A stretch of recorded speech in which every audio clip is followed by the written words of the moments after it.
What's going on, everybody? It's Stop Bets. We're checking back in, and I just got an alert, so I can go. I'm on YouTube and I'm on Twitch, and now I cannot stream to X unless I have a premium account. So that's wild. I literally just got the update, and it's all red, and it's like you have to go have a premium account to go live. So that's pretty wild. So that's crazy. Yeah. Love that. You know, that's good old capitalism at its finest right there. Mm-hmm. Good old Elon. Well, so we won't be on X tonight, which is unfortunate, but those are who are tuned in on YouTube and Twitch. So I might be able to share this after the fact on Twitter. So we'll see. But yeah, we are here with the open breakdown for the fourth and final major, as always, with my man, Bet with the Boys, a.k.a. Teaser Nation. How are we feeling this evening? Yeah, I'm excited for this week, obviously. I know it's been a couple weeks since we've done a stream. I know we both hit an outright since then, so I know you were on Davis Thompson. We got to talk about that on John Deere. So that was a good hit for you. Looking back at it, I feel like I probably should have been on that as well. That was, he was at a good price there. Just kind of lapped the field. And then last week, I think it was one of my best weeks of the year. I think it was one of those no-brainers. I know we always talk about the narrative of, a guy at home feeling good. I thought Macintyre was a no-brainer play. Obviously cashed the 50-1 on that. Couple good. Got Victor Perez top 10 as well. Macintyre top 20, obviously, in a couple matchups. So overall good week. Hopefully we can kind of keep it going this week and actually get an outright on stream because it's been a while. We got one on stream. So. Yeah, and I'm currently trying to get X Premium, which is some bullshit right now. Yeah. See if we can go live on it. But yeah, so Davis Thompson hit that. So it's crazy. We didn't have two streams, and of course we have two outrights. So Davis Thompson for me, and then we had the absolute greatest comeback, Rob Mac, for you last week, plus 5,000, plus 2,200 hits. So apologize to those who only tune into the streams to get the picks and are not in the Discord or follow us on X. So hopefully we get into this week and we get another outright in a row. Yeah. All right. So let's dive into the course, what we're looking for, and who we should be targeting, stats and attributes wise. Yeah, I mean, just to start it off, I think this is kind of the trickiest of the majors. I know we'll talk about that. It's just more wide open than, like the Masters is pretty predictable on who's going to play well each year. U.S. Open's pretty predictable. It really only fits one type of game. But really at Royal Troon in England, it's kind of on the water, so it's going to be exposed to wind, but I heard this week that it might not be as bad, the windy conditions. It's going to kind of be fair, so there's not going to be one morning or afternoon wave that really gets the advantage, which is, I think, better. So you don't really have to guess, what wave's going to be good and which one won't be. Obviously, link style course, so we're going to see a lot of pop bunkers. You don't want to be in those in the fairway. It's pretty much an automatic layup every time you're in one of those. So there's really just an emphasis on accuracy off the tee, conservative play, and, approach play as well, because you don't want to be in the coffin bunkers green side. So, yeah, if you're inaccurate this week, you're going to have a lot of punch outs.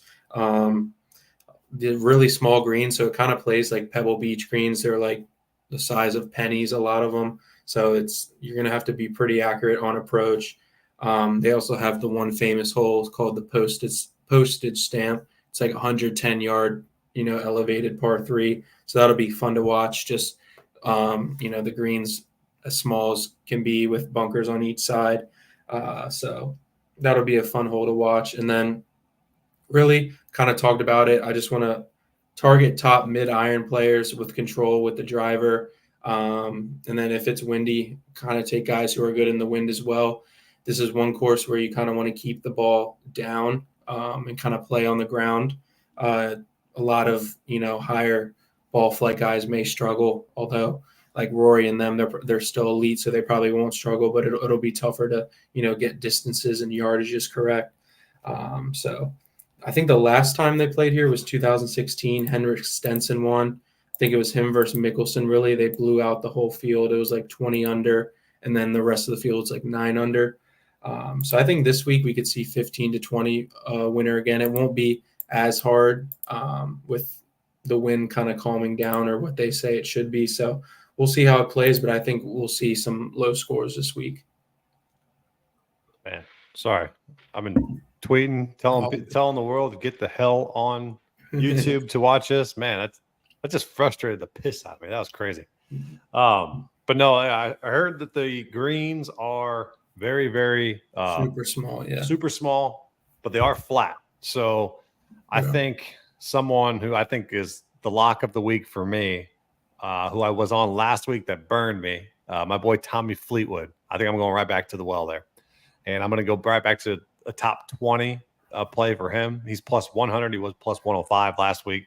I think that's staying steady with a way more competitive field. This week actually went down. I think it shows that Fleetwood should be in contention this week for sure. So I do like Fleetwood, who only reason why he didn't cash last week for us because of the putter on Sunday was horrific. Yeah. And those greens at the Scottish Open were, man, those are hilly and they were tough. So I'm looking for definitely ball strikers, driving accuracy over distance this week, avoiding the rough and avoiding the bunkers for sure. So I mean, if you've tuned into the stream before, you're going to know exactly. You guys know exactly who I'm going to this week. But yeah, Fleetwood is definitely top of my card for top 20, my heaviest bet of the week. So, what do you want? You want to go into your top 20s? Yeah, I can do that. But just to kind of talk about what you just said, like driving distance this week, I don't think it means. I mean, it doesn't mean nothing, but it's close to nothing because I mean, you could be the shortest hitter out there, and it's going to still roll out to 330 on these fairways. So. The key is just accuracy and staying away from those bunkers because, I mean, that's really what's going to screw them if they get in those. But my top 20s, I'm going to start out with a guy who's been kind of on fire this year. I guess not really under the radar. I mean, Tony Finau at plus 180. I like the number on that. So he has 5 top 20s in a row dating back to the PGA Championship. So a little over a month ago now, hasn't finished outside of the top 20 in any tournament. Who was that? Sorry. Tony Finau. Yep. Sorry, 2 months ago. He hasn't finished outside. So PGA Championship was in May. So yeah, it's been over 2 months since he's finished outside the top 20. What I'm really looking at is the approach play. He's gained over 1 stroke on approach the last 5 tournaments. So he's been on. The putter has actually been good, gaining 3 out of the 5 weeks. So that's always a good sign with him. And around the greens, he's usually pretty steady as well. And also another thing, obviously course history won't be a thing because they only played last time was 2016. But his first Open, you got T18 here at Royal Troon. So that's kind of good that, the first time he played here, he did play well. So, and then my next one, I'm going to have to go Cam Smith. I know we kind of always go back to him in the majors. I have Cam. Yeah, plus 190. I know I might talk you into him. I know Liv, we're not going to put too much on it, emphasis, but I mean, if you're playing good golf, you're playing good golf. They did just play at Andalusia, which is in Spain. I mean, it's a pretty tough course. Sergio obviously won that in a playoff at 5 under, but he got a top 10 there.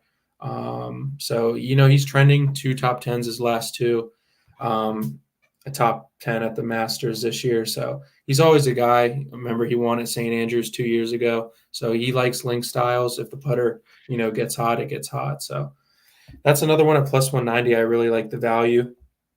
Yeah, and then this is, man, I'm so damn tempted to get on Cam. It's just one of those, yeah, you have. It's one of those. There's one of those it's like too obvious to me that I'm like, I should be on Cam. I should definitely be on him. And for some reason, I wasn't there. So maybe I'll take it live. We'll see. So the past two majors, he's been like I'm not afraid to take him because he doesn't really miss cuts. It doesn't, you know what I mean? Like he's gonna make the cut. It's like he'll either come top 20 or he'll be in that 30 to 40 range. He's always right there. So I mean, I'll take the plus 190 on that. But this next top 20, I'm actually kind of baffled at the number. I'm like I generally like you can see it on DraftKings right now that it's still this number, and I'm genuinely confused as to why it's Matthew Pavon at plus 550. If you look at the guys around him, Tiger Woods is 5-1. He has better odds to top 20 than Matthew Pavon, which is actually I don't understand it at all. I don't know what I'm missing. He just had a top 5 at the US Open, top 16 or top 15 at the Travelers. He did miss the cut last week. Looks like he didn't play well at all. Maybe that's what they're factoring in, but he has 2 top 20s at majors this year. He had the T12 at the Masters. I think he's going to make it 3. I know he's a European guy. I'm sure he's played a lot of links courses on the European tour. So, I mean, that's another bonus to it. This is just solely based off the number. I don't know. That's the weirdest number I've ever seen on a top 20. Like if I just read the players, like I know you talked about this guy before, Tom McKibbin's at plus 450, like Tiger Woods 5-1, Fowler 5-1. How are these guys bet? So I don't know what it is, but I just like the number. Yeah, I texted you Tom McKibbin's, and you're like, "Who's that?" Yeah, I was zero idea who that is. I said he's European. Let's try it. So we'll see. He's going to be my DFS cards and player pool. Pavon at 2%. I think it's a great sub 5% guy this week. Is he hurt? Yeah, I genuinely don't get it. Yeah, no one is on him this week. I mean, the greatest thing about that for DFS and low ownership is because he missed cut last week. Fantastic. In my head, I was like, I hope McIntyre did shitty in the Scottish Open because then I would have hammered him here. But then you were perfect on the game, getting them early. Like I always try to be, but my dumbass waited, and boom, I missed out. So obviously, that screams to me out of the DFS front. I don't know if he's on your card or not, but I would fade him this week because it's just somebody that obviously had a humongous high and obviously plays exceptionally well. But I think now with the stud of the studs playing, I don't think he's got much of a shot. That's just me. I've been completely wrong many times. Yeah, I agree with you. I don't think he has a chance to win. You could, like I talked to you before about the top 20 on him. I mean, you can go there if you want at like 2-1. I wouldn't hate that play, but I think I do agree with you. I'm content with hitting what I did with him last week, so I don't need him on my card. But yeah, it's always coming off a win. You never know what route the guy's going to take. I mean, Davis Thompson just won, and he actually played, I think, pretty well at the Scottish. So they either get a lot of confidence or, you just fade them. So I think the fade's kind of the right play for him this week. So then my second top 20 here, we're going to go with, I'm surprised I didn't name my kid Corey because I'm always on Corey Connors. I was close. Yeah, I was close. Corey Connors, top 20, plus 290. Plus 230 for a half a unit here. And if you're telling me someone has to be accurate, off the tee, throwing darts all the dang time, avoiding bunkers, avoiding the rough, that just screams Corey Connors. So he's very highly rated in multiple models I've seen. I see a lot of people, he's at 19% because he's at 7,300. So he is what a lot of people would consider donkey chalk for DFS. But we're not playing. He's going to be in my player pool. I'm probably going to be matching the field on there. I'm not going to go too heavy with Corey Connors, but obviously top 20s. He didn't. I don't feel like he didn't even play that well last week. And all of a sudden, I saw him on the leaderboard, and I was like, "Where the hell did he come from?" Because it was one that I saw a lot of people somewhat on him, but not to the extent of this week. But they're just seeing the top 10 of last week, or the tied for 10th last week and going off. But I mean, he's been going off for the past 3 months. So T13, T26, 6, 20th, 9th, 27th, 10th. I mean, the guy's been absolutely unreal. And I think this is a great course fit for Corey Connors. So we're going to go plus 230 for the top 20. I think that's the best play. I don't think he has a chance to win it. If you want to go a little bit more ballsy, try a top 10, but top 20 is a good number for me. Yep. Did you do all your top 20s? Yeah, I'm just going to go with those three. Corey Connors, I like that play. Just missed my card, but I like that.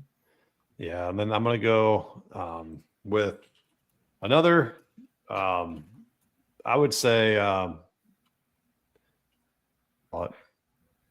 homer pick. If you just tune into these streams, this guy a lot. There's been phenomenal.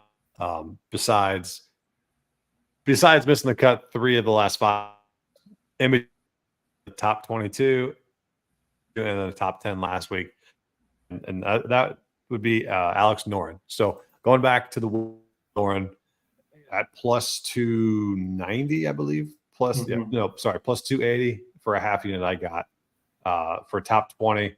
Another guy, I think he's coming in with okay ownership. Yeah, he's sub 10%. So he's 7,200. He's right there with Corey Connors at 7,300 to 7,200 now. So I think a lot of people are pivoting to Corey. I think this is a great pivot play if you're in between on DFS. If you want to get a little bit different in your lineups, flip from Connors to Alex Noren. Literally, half the ownership and sub 10%. Always a guy that you're looking for in majors here. And the guy's just been playing phenomenal golf this whole year with a top 10 coming off of last week. I think his third round was so damn bad. If not, I think he would have been close to damn winning that thing. 60, 66, 71, 65. That damn third round got him. So there is a bunch of wind this weekend. I do like ball hitters who are good in the wind. Obviously, Noren, Connors, Fleetwood. You can kind of see where I'm going with my card. It's kind of saying what you should do with your lineups and who you guys should be targeting. It's ball strikers, guys that hit the green in regulation and keep it accurate. So those three, like those guys a lot for the T20s. Are you doing in top 10s or are you doing top 40s? What are you doing? I'm going to do two. I don't do top 40s. No way I'm doing. I'll do. I stopped doing those this year because I was betting on, just people that I never seen swing a golf club, but they looked good in a model. And I said, no, I'm going to stop doing that. Yeah. It's not fun. The top 40s. I don't know. Top 10s I'll definitely do this week. If you have a couple too, I'll probably do 2. I got 3. Okay. I'll start with my first. These top 10s, they'll also be, these are probably 2 of my favorite players this week in the field. I think, obviously, you got to go, not my favorite guy, but Colin Morikawa at plus 160. Dude's been like a machine. Yeah, I'm sure you're on him. Yeah, because that's the golden rule. If I play Corey Connors, you play Colin Morikawa. That's plain and simple. But you don't play them to win. Right. Do not play them to win, but they are going to be up there. So that's the golden rule. So I'm glad you're on Morikawa. Well, I didn't follow the golden rule because I'm gonna you wait and see what else I have them in. Shit. Yeah, well, I didn't follow it all the way, but yeah, at plus 160, yeah, they keep hanging like a pretty solid plus number. Xander's at plus 120. Morikawa should probably be around that. There's a little value on plus 160. We've talked about him pretty much the whole year. And then in all stroke play events, the one non-stroke play event, the Zurich, he got a 23rd, dating back to the Masters, which is April 14th. That's 3 months ago, right? He's had 1, 2, 3, 4, 5, 6, 7, 8, 9 top 20s in a row. So out of those 9 top 20s, 1, 2, 3, 4, 5, 6 top 10s. So, he's probably one of the most, on fire players this year. Like you said, it's tough to take the outright. But I might fall for it this week. I'm playing the card like this guy. Maybe he was a fluke like winner in COVID when he got those 2 majors and stuff. but like he has to win at some point, right? Like it has to be that, like it's coming. Like you can see it's trending. We play the trends. He's gained strokes in 9 tournaments in a row. So I mean, it's got to be coming. I know you're on him, so that's our Oh yeah, first top 10. Yeah, I'm just going to ditto everything you said. You're looking for someone who's accurate off the tee. yeah, He's not the shortest, obviously, off the tee, but then he guys throws darts.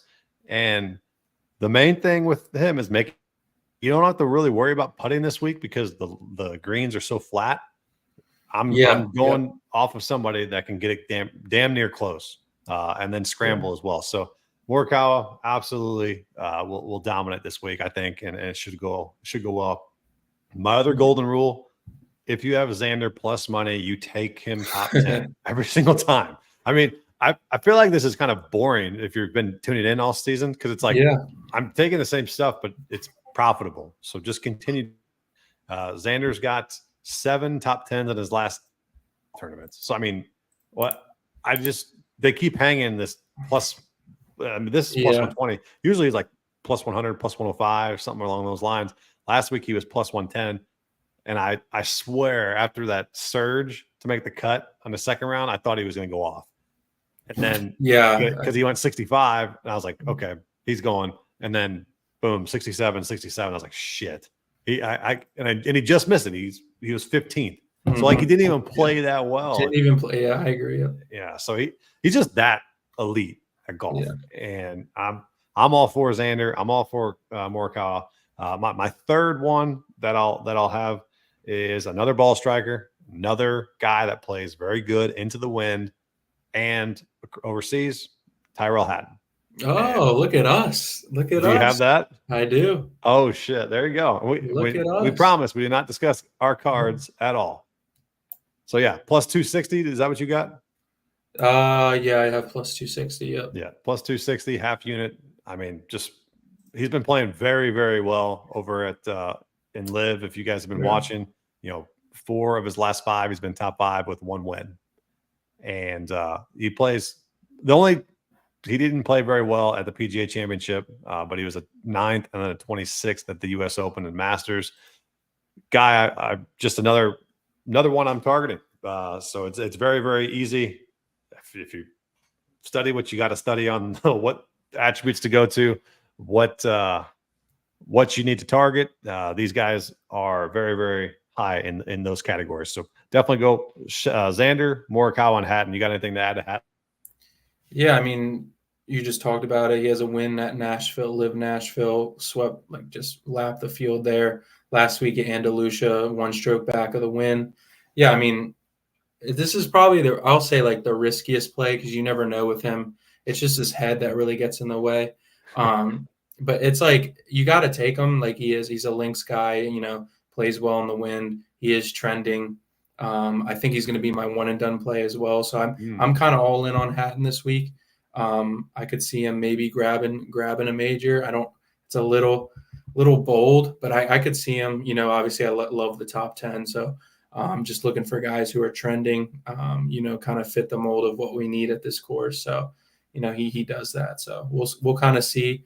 Like you said, 63 at PGA Championship doesn't really faze me. That's just not a course for him. It played long, didn't really fit into his game. So this should be right up his alley and kind of coming off a good tough course at Andalusia. He should be ready to go. Yeah. I do want to talk about one guy though before we move on. I've seen a lot of them. I wanted to see what you think of them, and that's Louis Oosthuizen. Oh man. Dude, everyone I've seen really. Everyone is on him. It's insane. I don't know what the hype is. I haven't seen him play in 2 years. But has he been doing well? I haven't tuned into Louis Oosthuizen in a while. The only time I truly play him, I guess, would be Masters or the Open, one of the two. Because the reason why he just got a tied 4th last week, and that that course is tough. That's why everyone's okay, he's coming off a good week. But yeah, the Open, I think I would I just can't trust him for a top 20. Obviously, there's no shot he's winning. So, I mean, you must be stupid to take him out, right? There's there's no way I'm ever going to waste even $10 on Louis Oosthuizen to win a golf tournament. So, Yeah, I wouldn't be able to do it. so yeah, I don't mind the top 20. I don't know. I just don't know where his game is at all. So I was just curious because I literally saw everyone's on him. It's insane. All right, so let's get into some outrights here. Mine are, I don't know. I don't love them, but I can definitely see them winning. But it's three guys that I normally probably wouldn't be on. So how many do you got? You got a couple? I'm actually in agreement with you there. I guess I have been on this guy a little bit, but I mean, I've talked about 2 out of 3, but yeah, I don't feel that great in it. Like you said, I don't know. It's just because of the numbers and stuff, but I'm taking the numbers. This is actually one of the few times that I said, you know what, these guys are too high, okay. and I just see some value on them. The first guy I'll go with, and just insane number. I just never really ever saw him with this number, probably in the last 3 or 4 years. So John Rahm at plus 2,200. Oh God, it doesn't feel good, obviously. right. But I mean, that's insane value. Yeah. And he has seen a lot of movement in the betting markets where it's gotten hit multiple times, because I think bettors are just seeing that, hey, that is a good number. He is still an elite player on live and throughout the game of golf. And his last 4 out of the 5 he played on live, he got, well, shoot, he's top 10 basically every week on live. He's basically top 10 every single week. Top 10 last week, 3rd in Nashville. But obviously he struggled. He only played in two with the Masters, and then missed the cut at PGA. So there's a lot of unknown here with Rahm, but I think that number 22-1 is worth a shot to see if one of the best players in the world can to shape up here and basically save his season and see what he's got for Rahm. So what do you think about Rahm there? I don't feel good about it, but man, I like that number. I don't know. The 22 is cool. Like I get where you're coming from. I don't know if he's still hurt either. That foot injury he had, so I don't know about that. I'm actually fading him in a tournament matchup, but I don't know. He could play well. It's just I don't know where his game's at as well, or where that injury is. So it's a good number. I don't know if I can get to it, but 22 is not bad, I'll say. But all right, what do you got? One? Yeah, I mean, this may look like, or the ROM number may be better than this. Like that could be a better play. So I'm going Morikawa. I got 18 a couple of days ago. I mean, that may be more stupid, honestly, because we do this same thing every week where it's like, oh, easy top 10. Let's see what he does on a Sunday. Perfect time to get a win last week, right? A Scottish Open. No Scotty. Literally go. I had both Morikawa and McIntyre, so I was like, I don't mind if Morikawa wins. This dude, man, he double bogey on 8, like just ruins the round. He was right there, just makes a lot of stupid mistakes. And the ball striking wasn't there on Sunday, so maybe I'm stupid for going back to the well, but I'm just like, it's got to be at some point. He's trending. He just has to put it together on Sunday. Right. He actually made the putts, but not everything else fell into line. So I'm going to try it again, and we'll see what happens. I'll be there on Sunday. It'll be Morikawa versus Scotty. Let's do it. I mean, it goes to Scotty, but man, I really hope he's not in contention. Yeah, I actually don't think he's gonna. I don't know. I'm not even gonna say anything because he's probably gonna win. So I'm just gonna say nothing.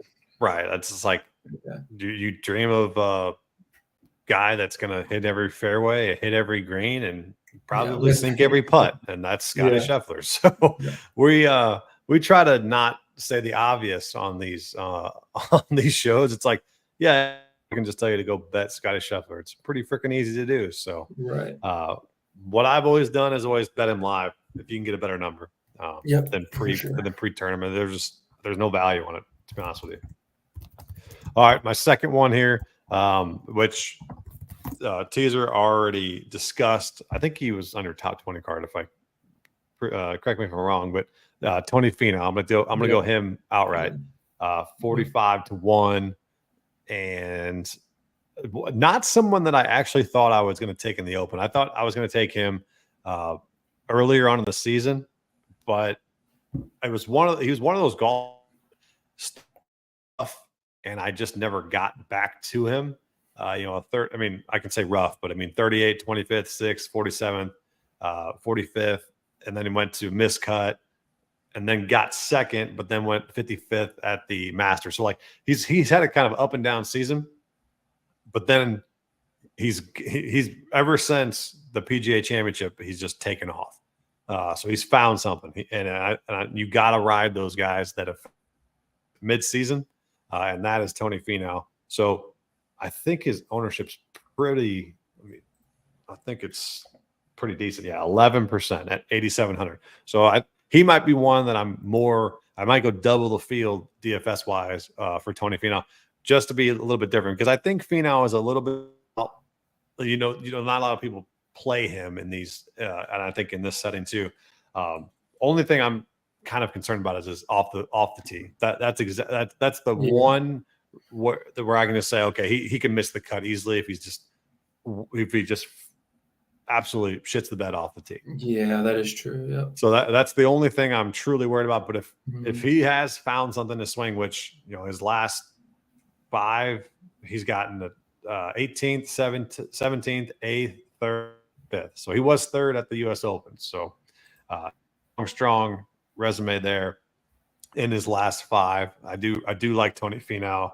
45-1 is a very, very good value for an elite player playing probably his best golf of the year. So I'm just trying to see if I can get this number right for Finau, and I think you're on top 20 for him, right? Yeah. So plus 180. Yeah, I think that's a great play with the plus 180. So let's go. We'll get with some Tony Finau here and go from there. Yeah, we'll see. Yeah, I like that. So I'll go through my next 2. No need to talk about this guy anymore. Hatton at 30-1. I got that yesterday. I think he's like 25 now, but it's not the best number, 30.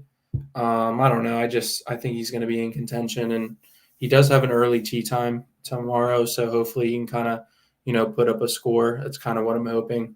Maybe like a 66 or something like that, and kind of get out to an early lead or close to a lead there. So that's what I'm hoping for. Then my last one, this is kind of just based off the number. It's kind of just out of left field, and that's Matsuyama at 50-1. Oh boy. I'm not really sure. Yeah, I'm not really sure if he's like a links type player. It's just the 50-1 kind of grabbed me a little bit. Nice. I mean, another guy who's been playing pretty well this year. 6th at the Players, obviously won the Genesis. Last 4, I did miss the cut last week, which kind of scares me. Tied 23rd, 6th at the U.S. Open, T8 Memorial. So I'm just hoping, he is kind of erratic off the tee a little bit. He's number 1 in scrambling. We all know that. That's kind of what got him that top 10 at the U.S. Open. So I'm hoping if he gets in trouble, the scrambling comes and helps him. Once again, flat greens, like you talked about, kind of minimizes bad putters. So, if he gets somewhat average with the putter this week, I think he can be right up there as well. This one, I mean, it's hard to even talk about it because I put him as my top 10 last week, and I thought, you know what, plus 450, I think he's trending in the right direction, but let's not go all the way. But let's just throw a top 10 together.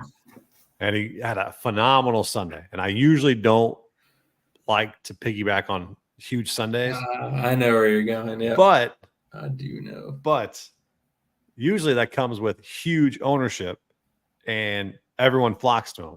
And it's literally like everyone completely forgot. So I'm going to go back to him.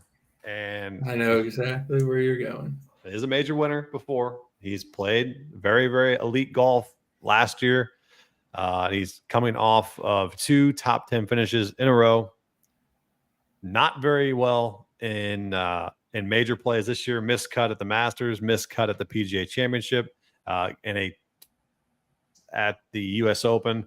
but may have found something. I think I'm going to go here. Wyndham Clark, 65-1. I think that number is outrageous. I think it should be like more where Finau's at.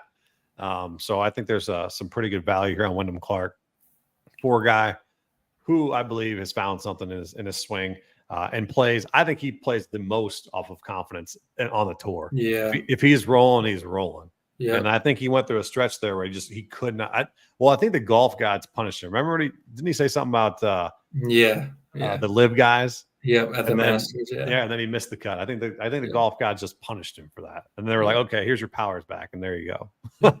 So I'm gonna go Wyndham, 65-1. Do I feel awesome about it? No, but can I see it happening? Yes. So it's a good number, 65-1. Also a guy that's coming in sub 10% on DFS at 7%. So another one you can throw into your lineups to get a little bit different for or if you guys are playing against your friends or going off on some high risk contests from there. All right. Anybody that you haven't discussed that barely missed the card or someone that or just two questions, someone that just missed the card, and then are you fading someone completely? Who's someone that you're just not going to touch this week? Oh my gosh. I don't even want to say it. Well, actually I do have a good one I'm not going to touch. I don't know if it's like necessarily a fade. It's just I don't want to touch him. That's Brooks Koepka. I'm not touching that dude. I've done it the past 3 majors. Yep. Absolutely horrible. All 3 majors. Horrendous with the putter. I watched closely, like just tracking, obviously, the apps and stuff. Cannot make a 6-footer to save his life. I don't think that's changed since the last month. Like he any 6-footer he has, probably like 1 for 10. It was bad. So that's a guy I'm just not touching. Another guy that's a little intriguing. I actually thought the number was pretty good. Bryson at 20-1. I think that's a little high for Bryson, but this is like the devil's advocate for me. Out of the 4 majors, link style does not fit his game. I would say.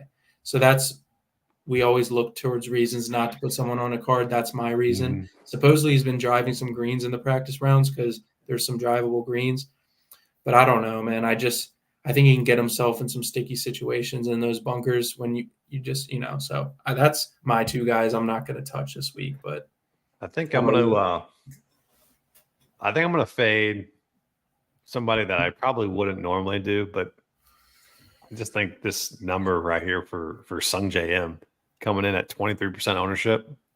And because he played well last week. He played well last week, but I think we watched a lot of golf this year. We've bet on a lot of golf. Sungjae just has not been very good. Yeah. Could he, have found something like I've been preaching with some other guys? Sure.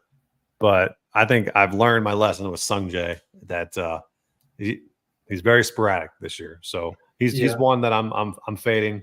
And I think, like you just said, I mean, you said the opposite about Clark, which is, it's a good point because Clark's a lot of field player. Sungjae's more mechanical, you know what I mean? So it's like Clark goes based off confidence. Sungjae's more like, where's my swing at that week? So I think that's a good take you had there on that. So and Clark's won, obviously. Yeah, that too. Yeah, and Sungjae hasn't been there yet, but he is an elite, ball striker when he's on. Obviously, if he's good, he's going to be good.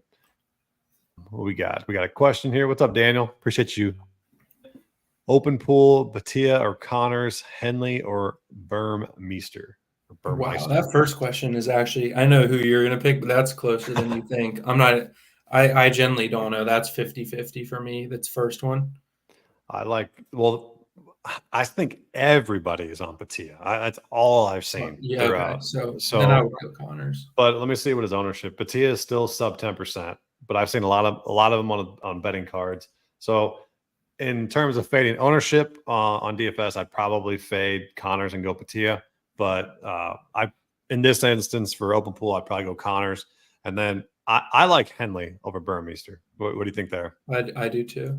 Okay. I'm sure Burmeister's the cliche play. Like he's a South African guy, plays well links. But Henley, I like Henley a lot more than him. So I think Henley's a sneaky play for DFS with 7% ownership too. So Well, I appreciate those questions, Dan. If you got any other ones, let us know. But yeah, what you said your one and done was going to be Tyrell, right? Yeah, that's not bad. I do have one play I want. We never go over these type of plays, but I think this is the lock of the week. I could be wrong. Wow, we do go whale lock. Let's go. 100. I might make it like a 5 unit. Don't know yet. Shit. One of the nationality props. I was in between two. This is the one I'll start with. I'm not going to play, but I know you're going to like. It's just more of a better field he has to play against, and that's top Canadian Corey Connors at plus 120. I stayed away just because he has to face Hadwin Hughes and Nick Taylor, who are good golfers, so you never know. But the whale of the week, top Japanese player, Hideki Matsuyama, plus 100. Wow. These are the guys he's going against. Like, there's 7 guys. I have zero clue. I just know who Ryo Husatani is. Rio's been playing well, though. Yeah.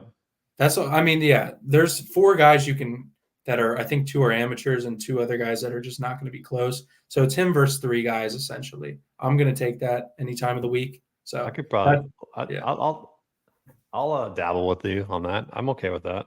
That's one. Should we run a collab Twitter play? I'll collab that one. Are you kidding me? That's like old school Twitter. That's old school. 2020 COVID. I mean, that's when everyone's like, dude, you want to collab? DM, you want to collab this play? Hey, what play are you looking here? Let's collab. Those were the days. Oh, before everyone started to hate each other. Man. Yeah, there was some Twitter beef today. I didn't even get to see it. I was working all day. It's pretty crazy. Yeah, they're always going at it there. I love it. Love it. All right. So let's go. Let's finish this beautiful stream we got rolling. And let's go over some tournament matchups. As always, if you've been following me, round by round matchups, join the Discord below in the description on YouTube. And I don't know what the hell it is.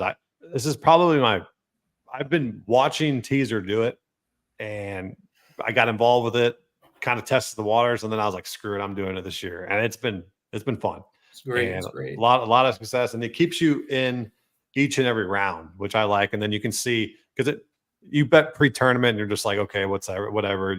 If your Thursday or Friday doesn't go well, then you're just like, okay, this sucks. This sucks for the weekend. But round by round, you're looking at stuff right after the round, looking at data golf, looking at other statistics.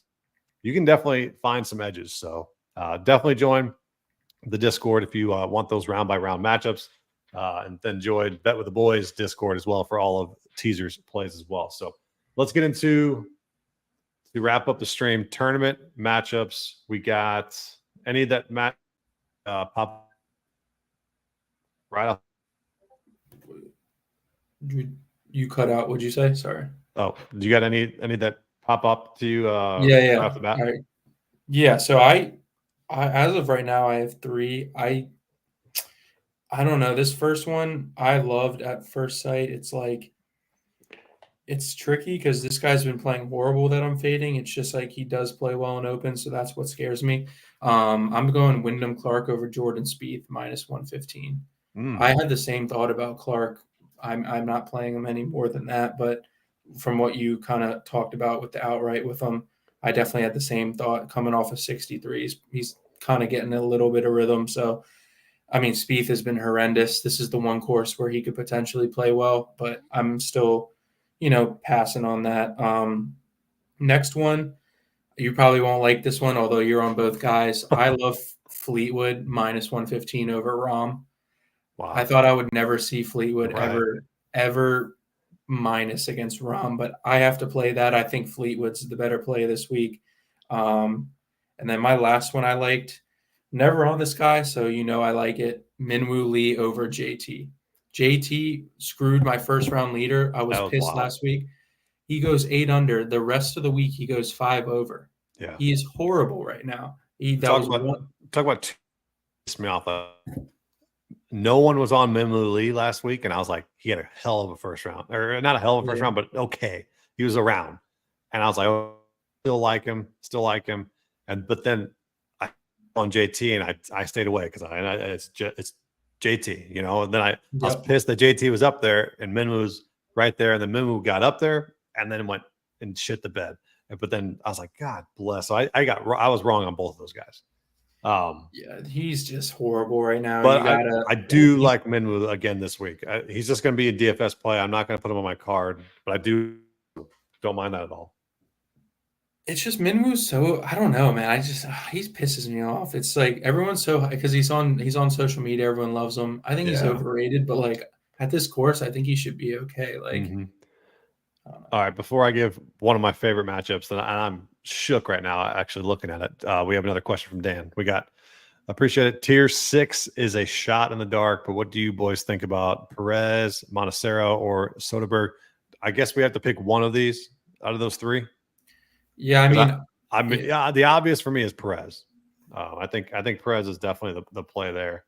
He's I think he's a T10. Yeah, top for 10 last week. So, and I think I want to say DraftKings came out with their pricing a little bit early, and he's pretty less, pretty cheap on DK. So I really, really like him. He's in pretty good form as well. So Perez would be my favorite in that tier. Yeah, I know Montecero played well last week, but I think I have more confidence Perez. He's kind of been there before. Those guys are kind of Scottish Open. Yeah, you see some of those random guys. I know you kind of see a lot of the European guys on leaderboards in the Open too, but I think Perez is the safer bet there. Yeah, let's see what Perez's ownership right now. It's at 3%. And then you got Soderberg and Montecero really at sub 1%. So I would definitely go with Perez. But if you want to get different, you have to get different somewhere. If I had to choose between Montecero or Soderberg, I'd go Soderberg. Mm-hmm.